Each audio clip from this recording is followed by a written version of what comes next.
What's up, everybody? It's Man of Low Moral Fiber here. My name's Luke, and I'm going to be working through the Miss Moxxie's Valentine's Day Massacre Headhunter DLC. If that's not exactly what it's called something close to that. I apologize for not actually knowing the name. Now, I think this video is actually going to come out after I release the video on the save file I'm preparing this save file for right now. But basically, I wanted to finish all the Headhunter DLCs before I release the save file so that all the quests would be complete and everything. I think that's, a good thing to do. And then you can reset quest, one by one with Gibbed, or, total as needed. Talk to Moxxie here. I thought this DLC was pretty cool because it circled back on some of the original characters in Borderlands 1 and Borderlands 2, and that's pretty cool. Obviously, I think Moxxie will make a, significant appearance in Borderlands the pre-sequel. Obviously, they bring back Censorbot here, and this whole quest kind of revolves around the Zafords and the Hodunks. And I like the Zafords and the Hodunks quite a bit in the, quest line that they had in the main game, which was called Clan Wars. I thought those were pretty neat, and I hope to see a quest line at least kind of similar in Borderlands the pre-sequel. And I don't mean like a Family Feud quest, but a quest where you kind of choose an outcome and then the sides that are kind of at war in the quest, will fight each other and you'll have to kill the other side. And because of that, you'll only get access to one of the legendary guns that either of their, leaders could drop. And you'll have to choose differently on your next playthrough or with a different character or whatever to get the other one. I think, not every quest should be like that, but it was kind of cool for one. If you had chose the Maggie over the Slagga, you might have to farm the Slagga in your friend's game. And, for only 2 items, I think that's a pretty good idea. If they started doing it with all items like that, that would be, a little bit unreasonable and kind of cumbersome and everything. However, just with 2 items like that, it was kind of neat. We're going to just basically skip all these little threshers here because they can't be phase locked, which is kind of irritating. We can still kill one of them, I guess. They're not dangerous, though. This was my favorite of all the Headhunter packs. I thought it was pretty neat. I liked the little Thresher side quest. I liked the storyline. I liked, pretty much all of this little Headhunter quest, in fact. So we're going to create a love potion right now. They also have the most interesting of all the raid boss craw Headhunter packs where they actually have a pretty unique mechanic. I guess all the Headhunter packs have kind of a unique mechanic, which is pretty cool. But the turkey one was, way too easy and kind of stupid. The Thanksgiving one was also my least favorite of any of the Headhunter DLCs as well.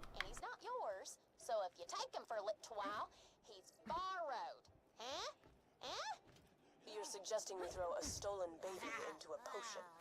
What? No, we ain't gonna hurt him. Just kidnap him. So now we're going to take this baby. I thought Ellie was pretty funny throughout this DLC as well. I guess, I don't know if I like this one or the Crawl one better. I like the Crawl one quite a bit because it adds an actual raid boss. But this boss fight's pretty cool as well, and I liked the overall DLC better in this one. But, yeah, both of them are pretty equal. These two are above the other 3. I'd say that the Halloween one and the winter one are kind of second tier, and the turkey one, the Thanksgiving one, is absolutely bottom tier. That one is not funny. It's not fun. There's nothing really good about that one at all. And I found it very, very, rude to have that quest where you just kind of sit there and listen to the grandma talk. I understand, it's supposed to be funny or whatever, but it's not funny. And I recommend no one do the quest, just go ahead and complete it with Gibbed. It's absolutely not worth doing.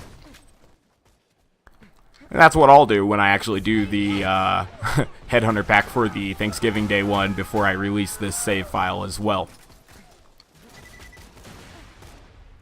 So we're going to end up having to kill all of these little Hodunks before we continue in towards the next area where we will begin fighting Zafords. I just saw something that kind of irritated me. My transfusion grenades can go here to an unkillable and invincible co-op AI enemy, and that's kind of aggravating. I noticed that with Sniper Zero as well when I ran through this with Sniper Zero just a few days ago. I thought that was pretty dumb that that you would have it like that, I guess. I don't know how you would describe that, but why should transfusion grenades heal these guys? It's kind of dumb. Because people who are carrying transfusion grenades are usually carrying it to heal themselves, not this guy. Anywho, small grievance there. Each of the Vault Hunters has their own little audio cues in all of these Headhunter DLCs, which I thought was a very good touch, but I did not like that Zero's audio was inexplicably changed a little bit. That didn't make any sense at all to me.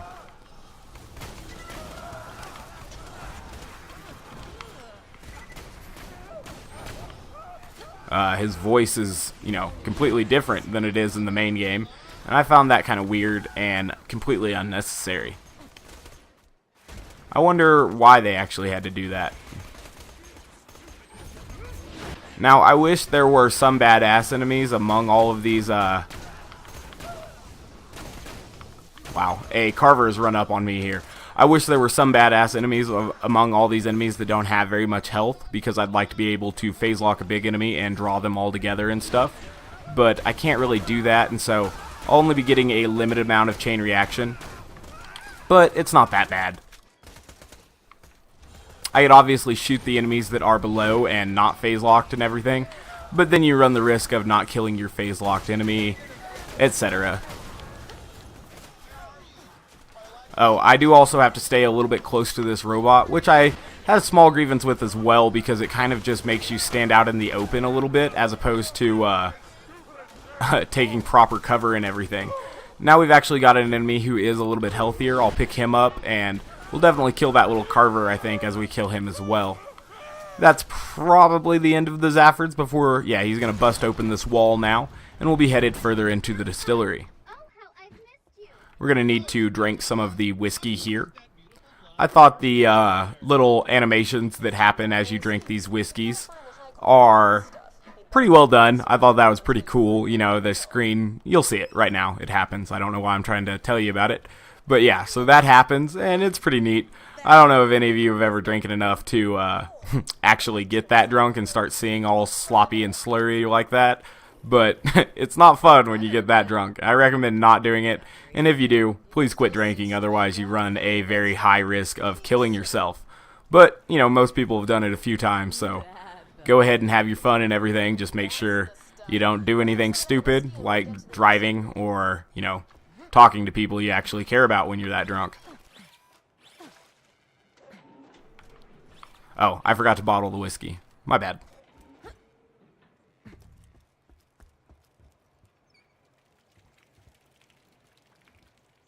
We've got new, old, and borrowed.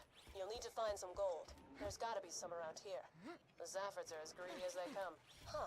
Dead end. Alright, so Ed's gonna bust open this wall with us because he helped us find, or we helped him find his lady, and so that's gonna work out pretty well.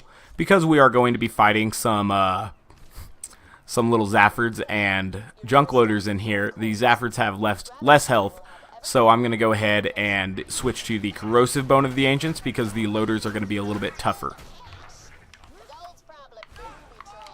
Obviously, it's only 30% damage, but, it's good to wear the right elemental booster if you're going to be playing, because otherwise you're just wasting potential damage. We'll slag this guy here and go ahead and finish him off with the Pimpernel. Got one more Zaford Carver. Pick him up, I guess. Alright. Now that's the end of that. And we need to get up to that gold pot up there. But usually we have to walk all the way around for that. I'm probably not going to do that. I realize that I'll open up more of the map if I do that. But it'll be quicker if I just grenade jump up here. Now, I do want to test if this guy is phase lockable. I don't believe he will be. Yeah, he's not, which is awful aggravating, because it would be a lot easier to kill him if he was phase lockable. But, it's not that big of a deal. I think there are enemies that spawn like little Zaford's dudes during the bling loader fight that we could go ahead and phase lock for wreck if we end up needing it, but you know, they also might just get in the way. Now I want to pick up the big one here as opposed to either of the little ones, because I'll be able to bounce bullets off him and hopefully kill at least one of the other ones. The Carver, he ran away pretty quick, so I'll have to wait for my phase lock to recover for that. I mean, I could kill him without phase lock, but easier and more ammo efficient just to kill him with phase lock. Alright, there are some ammos here, and we're going to go ahead, and ammos isn't really a word. I don't think it is, at least. I meant to say some ammo crates or little trash can things there that we're going to go ahead and restock on. Now we should definitely have more than enough ammo to finish off the bling loader, hopefully, and get through this hallway. Go ahead and kill this wasted thresher. Probably another Zaford up here if I had to guess. Phase lock him, and we'll kill him. And now we'll go ahead and get ready for the bling loader fight. Make sure our corrosive pimpernel is, you know, reloaded and we have enough ammo. We definitely have enough ammo. I know that I don't have a huge supply of sniper rifle ammo since I'm not using a stockpile relic. You only get about 100, I think it is 132 rounds. But, wow, he didn't slag there with my phase lock either. That is a complete waste of a phase lock. That's okay though, we're going to end up tearing through this guy pretty easily. Pick that guy up. Wow, that really sucks that he didn't get moved at all there by our Converge. I thought he would at least get kind of scoot around. But that wasn't the case, and we were still able to kill him, so that's good stuff there. Oh, wow. There are some more Zafords that spawn. Luckily, we didn't die there. There's still a very high chance that we're going to die during the Happy Couple fight, because it has quite a few enemies that shoot at you, and the Zafords and Hodunks do not quit spawning, so you can't just kill them and then concentrate on Bridget and Colin. But, you know, hopefully we're able to get through it. I've only done it as Zero, who has a very, you know, high burst damage output and everything, and so they weren't really that hard, or as hard as I expect them to be on Maya, at least. Now, this part was a little bit funny, too. You have to say something to the baby to make it cry. Ellie's kind of funny. And then Moxxie asks each character if they've ever had a lover. And they all have different audio cues and stuff during this. But, you know, there's a little bit of waiting involved. But it's kind of worth it. It's not, like, pointless waiting like some of the other stuff. Some of the other quests where you just kind of wait for nothing to happen. And also, this animation here of the potion mixing was kind of cool as well.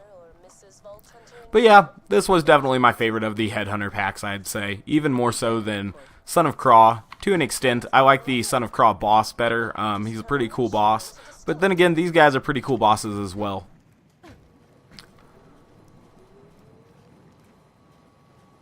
So, we're about to get our love potion. It's going to come out of here.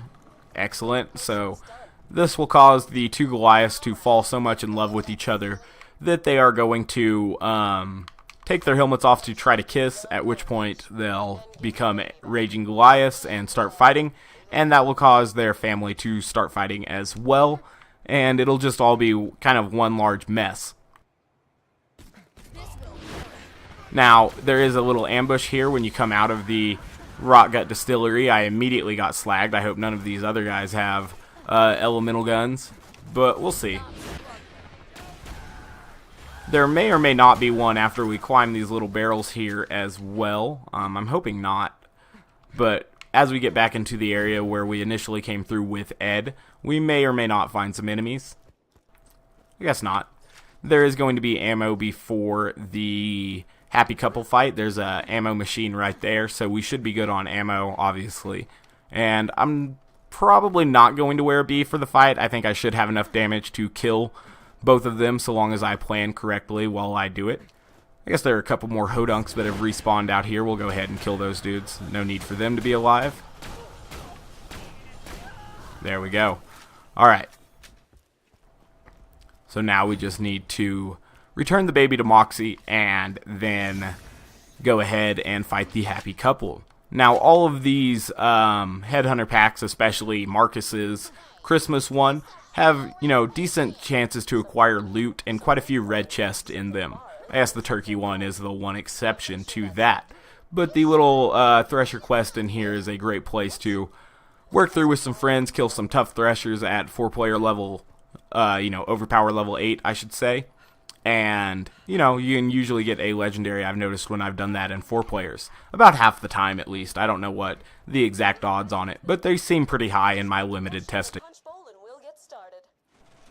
So we're going to buy ammo here. We do have the Firebone of the Ancients equipped, so we should be able to deal quite a bit of damage to these Hodunks. It would be really funny if I was able to phase lock one of them during their initial matrimony ceremony thing here, where I would get a lot of chain reaction, like maybe phase lock that fat one with the shield, and then bounce the bullets off all of them and get chain reaction kills off Colin and Bridget really, really quickly. But I doubt that will happen. Wonderful. The bride and groom quiver with anticipation.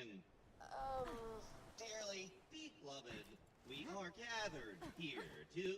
Screw all of ya! You matchmaking scrubs can all go right to hell, especially that traitorous dumbass bag of boobs, Moxxie! So Bridget says some stuff here that kind of make Moxxie mad. These dudes have really cool abs for fat dudes, or at least large dudes. I ain't gonna drink that! The Hodunks are a little bit less refined and defined.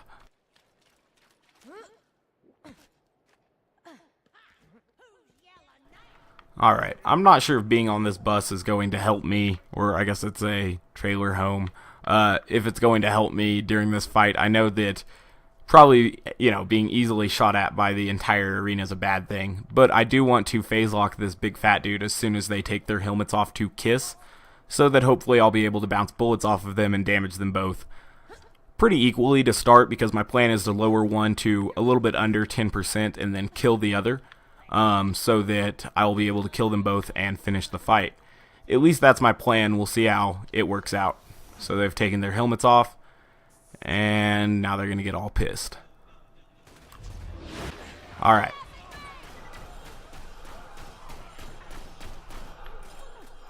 I got some chain reaction. I did about half of each of their health. I can't really ask for more than that. Alright, so now we've got Colin pretty low. I hope that damage over time doesn't kill him. We need to come find Bridget. Oh god, the damage over time did kill him. Where's Bridget?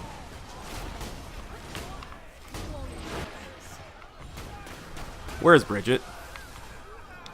There she is. Ah, she didn't get slagged. We'll try. Oh, I did it. Excellent. I thought it was going to be tougher than that. After I accidentally killed Colin, I thought, for sure it was going to end up leveling them up, and I was going to end up getting in some trouble there. But we ended up working through it, and, even though it's a short boss fight, it is pretty intense, especially if you let them level up. You can get into some real trouble there. I think Ellie's right. I think the recipe does call for something blue, but I'm not sure.